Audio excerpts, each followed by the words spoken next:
Hello friends, आप सभी का आपके अपने YouTube चैनल कालचक्र इतिहास की यात्रा में मैं विक्रम सिंह स्वागत करता हूं। आज का जो हमारा टॉपिक है वो है भारतीय इतिहास का काल विभाजन। मुख्यतः भारतीय इतिहास को तीन भागों में बांटा गया है: प्राचीन भारत का इतिहास, मध्यकालीन भारत का इतिहास और आधुनिक भारत का इतिहास। इसमें मध्यकालीन भारतीय इतिहास और प्राचीन भारतीय इतिहास के बीच में एक छोटे से काल को पूर्व मध्यकालीन भारतीय इतिहास का काल भी माना गया है।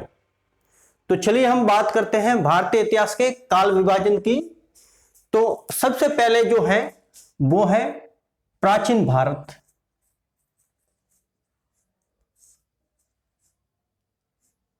प्राचीन भारत का इतिहास, इसको जो बांटा गया है या इसका जो काल विभाजन है वो है शुरू से, अर्थात जहां से इतिहास की शुरुआत होती है या ऐतिहासिक साक्ष्यों की हमें जानकारी प्राप्त होती है या जो कुछ भी पूर्वकालीन घटना की जानकारी जितनी शुरू से या प्राचीन काल की हमें मिल सकती है उतने से लेकर 650 ईस्वी तक, शुरू से लेकर 650 ईस्वी तक, इस काल को प्राचीन भारत का इतिहास में रखा जाता है। अब यह जो है इसको 650 तक ही क्यों रखा जाता है, यह बात हमारे सामने आती है। तो इसमें यह देखा जाता है कि सम्राट हर्षवर्धन है, उनका जो काल है अर्थात उनकी जो मृत्यु है वो 647 ईस्वी में होती है। तो इसको एक राउंड फिगर आंकड़ा देने के लिए इसको 650 ईस्वी माना गया है। उसके बाद का जो काल है उसको हम पूर्व मध्य काल मानते हैं। पूर्व मध्य काल जो है उसका जो टाइम पीरियड है उसको यह 650 से लेकर 1200 ईस्वी तक माना गया है, 1200 एडी तक माना गया है। अब पूर्व मध्य काल जो है इसका जो काल है वो ऐसा क्यों माना गया है, या हम यूं कहें कि क्या दुनिया के दूसरे जो भी देश हैं उनमें भी जो काल विभाजन है वो इसी तरीके से होता है या दूसरे तरीके से होता है। अर्थात मान लो जैसे हम किसी भी देश का इतिहास पढ़ते हैं, जैसे इंग्लैंड का ही पढ़ रहे हैं, तो क्या वहां भी प्राचीन इंग्लैंड जो है उसका काल विभाजन शुरू से 650 ईस्वी तक ही है? तो आपकी जानकारी के लिए बता दूं कि ऐसा नहीं होता है। हर देश के इतिहास में जो काल विभाजन है वो वहां की महत्वपूर्ण घटनाओं को इंगित करता है या महत्वपूर्ण जो घटनाएं हैं उनको दृष्टिगत रखते हुए जो इतिहासकार हैं वो काल विभाजन करते हैं। तो प्राचीन भारत का जो इतिहास है उसको 650 तक मानने का यह कारण है कि सम्राट हर्षवर्धन जो है उनके काल तक भारत में एकीकृत या बड़े साम्राज्यों का काल था। उनकी मृत्यु के बाद में सामंतवादी व्यवस्था की जो प्रवृत्तियां थी उन्होंने छोटे छोटे राज्यों को जन्म दिया और भारतवर्ष है वो छोटे छोटे राज्यों में बट गया। तो यह जो राजनीतिक प्रवृत्ति है अर्थात केंद्रीकृत या बड़े साम्राज्यों से छोटे साम्राज्य की ओर बढ़ना, इसने इस काल को दूसरे आने वाले काल से भिन्न कर दिया। तो इसलिए जो प्राचीन काल है उसको 650 ईस्वी तक माना गया। अब 650 से लेकर 1200 तक का जो काल है, जिसको पूर्व मध्यकाल कहते हैं। पूर्व मध्यकाल के बाद में जो आता है मध्यकाल, उसका जो समय है वो 1200 से लेकर 1757 तक अर्थात प्लासी के युद्ध तक माना जाता है। यह वो काल था जिसमें भारत के एक बड़े भूभाग पर मुस्लिम शक्तियों का आधिपत्य रहा। अब मुस्लिम सत्ता का जो आधिपत्य है वो वैसे तो 1206 में स्थापित होता है, लेकिन यहां भी राउंड फिगर को मानते हुए 1200 से लेकर 1757 तक है वो मध्यकाल माना गया। अब जो मध्यकाल है और प्राचीन काल है उसके बीच में पूर्व मध्यकाल को रखा गया है, जो कि लगभग 550 वर्षों का कालखंड या समय माना जाता है। यह जो काल है इसको इतिहास में राजपूत काल भी कहा जाता है, क्योंकि इस काल में राजपूतों का हमें उत्कर्ष देखने को मिलता है। जितने भी राज्य रहे उनमें ज्यादातर जो थे उन पर राजपूतों का आधिपत्य रहा, और यह जो काल है वो प्राचीन काल और मध्यकाल से कई मामलों में भिन्न भी रहा। यह छोटे छोटे राज्यों का काल भी रहा जो आपस में ही लड़ते भी रहते थे, और इसी काल में मुस्लिम शक्तियों ने भारत के दरवाजे पर दस्तक देना शुरू कर दिया था।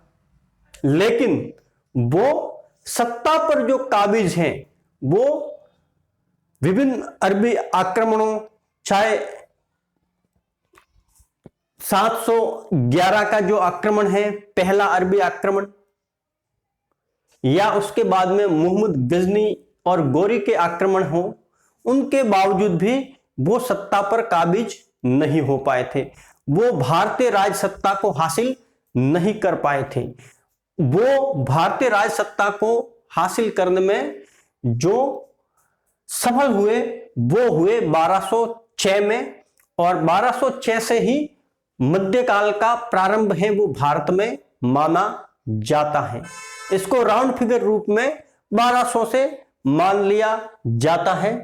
तो मध्यकाल और प्राचीन काल के बीच का जो काल है उसको पूर्व मध्यकाल माना जाता है। पूर्व मध्यकाल के बाद का जो काल है वो है मध्यकाल।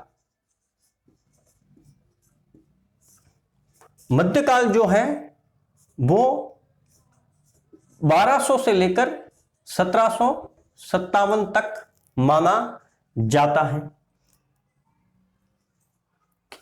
यह जो काल है उसमें भारत के एक बड़े भूभाग पर मुस्लिम शक्तियों का आधिपत्य रहा। इस काल को दो भागों में बांटा गया है, वो है सल्तनत काल और मुगल काल। सल्तनत काल जो है वो 1206 से लेकर, देखिए सल्तनत काल जो है उसको 1206 से लेकर 1526 तक अर्थात बाबर का आधिपत्य होने तक माना गया है। यह जो है 320 वर्ष का समय है वो सल्तनत काल है। उसके बाद में 1526 जब बाबर का भारत पर आधिपत्य होता है तो वहां से लेकर जो 1757 है, जब अंग्रेजों का भारत के बंगाल प्रांत पर आधिपत्य होता है, तब तक का जो काल है उसको मुगल काल माना जाता है। अर्थात 1526 से लेकर 1757 तक का जो समय है वो है मुगल काल। तो मध्यकाल जो है यह मुस्लिम आधिपत्य का काल था, लेकिन मुस्लिम आधिपत्य को भी दो भागों में बांटा जाता है, सल्तनत काल जो कि 1206 से लेकर 1526 है, और मुगल काल जो कि 1526 से लेकर 1757 तक माना जाता है। उसके बाद में आता है आधुनिक काल या आधुनिक भारत का इतिहास। आधुनिक भारत के इतिहास को 1757 से लेकर 1964 तक माना जाता है। किताबों में यह पढ़ाया जाता है क्योंकि 1964 में जवाहरलाल नेहरू की मृत्यु हुई थी, जो कि भारत के प्रथम प्रधानमंत्री थे। या अपन आधुनिक काल को 1757 से लेकर आज तक भी मान सकते हैं, क्योंकि आधुनिक है तो जो समय चल रहा है वहां तक इसको माना जा सकता है। इस काल की भी शुरुआत है तो आप देखेंगे कि 1757 का जो प्लासी का युद्ध है, इसने मध्यकाल को आधुनिक काल में चेंज कर दिया, क्योंकि 1757 में प्लासी के युद्ध में अंग्रेजों की विजय हुई थी बंगाल के नवाब सिराजुद्दौला के विरुद्ध, और इस विजय ने भारत में अंग्रेजी सत्ता को स्थापित किया था। वैसे ही जैसे 1206 में भारत में मुस्लिम सत्ता स्थापित हुई थी। अंग्रेजों द्वारा जीता गया प्रथम प्रांत बंगाल था, और उस प्रांत को जीतने के बाद में फिर एक एक करके अंग्रेजों ने अगले लगभग 100 वर्षों में पूरे भारत को जीत लिया। तो यह जो काल विभाजन है वो काल विभाजन महत्वपूर्ण घटनाओं की तरफ इशारा करता है। जैसे कि प्राचीन भारत का इतिहास है 650 पर खत्म, अर्थात बड़े साम्राज्यों का युग है वो यहां तक आते आते समाप्त हो जाता है, और उनकी जगह छोटे छोटे राज्य स्थापित हो जाते हैं। भारत पर मुस्लिम आक्रमण भी होने लग जाते हैं, और एक राजपुतीन काल है वो हमें राजनीतिक पटल पर देखने को मिलता है, और इसको पूर्व मध्यकाल कहा जाता है। उसके बाद में 1200 में अर्थात मध्यकाल में हमें मुस्लिम सत्ता स्थापित होते हुए नजर आती है, और यह मुस्लिम सत्ता है वो अगले 550 वर्षों तक हमें देखने को मिलती है। हालांकि मुगल सम्राट तो 1757 के बाद भी हुए, लेकिन उनका जो राजनीतिक रुतबा और दबदबा जो पहले हुआ करता था वो अब गायब हो चुका था, और राजनीतिक पटल पर हमें ब्रिटिश हुकूमत है वो मजबूत होती नजर आती है। बहुत सारे जो इतिहासकार हैं उन्होंने इस काल विभाजन को इस तरीके से भी विभाजित किया है कि प्राचीन भारत का इतिहास है वो हिंदू शासन का काल, मध्यकालीन जो इतिहास है वो मुस्लिम शासन का काल, और जो 1757 के बाद का जो आधुनिक काल है उसको ईसाइयों के शासन का काल माना गया है। अर्थात उन्होंने इतिहास का एक तरीके से धार्मिक विभाजन किया है, अर्थात पहले भारतीय हिंदुओं का शासन, उसके बाद में मध्यकाल में मुसलमानों का शासन, और आधुनिक काल में अंग्रेजों का शासन। यह जो काल विभाजन है वो ऐसा नहीं है कि इसको बिल्कुल ही एग्जैक्ट मान लिया गया हो। बहुत से इतिहासकार हैं वो इस काल विभाजन को न मानने में अपने महत्वपूर्ण तर्क भी देते हैं। जैसे कुछ इतिहासकार हैं वो आधुनिक भारत का जो काल है वो 1857 की क्रांति से मानते हैं। उनका मानना है कि मध्यकालीन जो तत्व हैं वो 1857 तक हमें देखने को मिलते हैं, और 1857 की क्रांति के बाद में आमूलचूल परिवर्तन है वो देखने को मिलता है, और उसके बाद ही भारत आधुनिक काल में पदार्पण करता है। तो इतिहासकारों के अपने अपने मत हो सकते हैं, लेकिन जो हमारी पाठ्य पुस्तकें हैं उनमें जो भारतीय इतिहास पढ़ाया जाता है वो मुख्य रूप से यही पढ़ाया जाता है कि प्राचीन भारत का जो इतिहास है वो शुरू से लेकर 650 ईस्वी तक। पूर्व मध्यकालीन इतिहास है वो है 650 से लेकर 1200 ईस्वी तक। मध्यकालीन भारत का इतिहास है वो 1200 से लेकर 1757 अर्थात प्लासी के युद्ध तक। और आधुनिक भारत का इतिहास है वो 1757 के बाद से लेकर आज तक। आज का जो आपका टॉपिक है वो यही समाप्त होता है। धन्यवाद।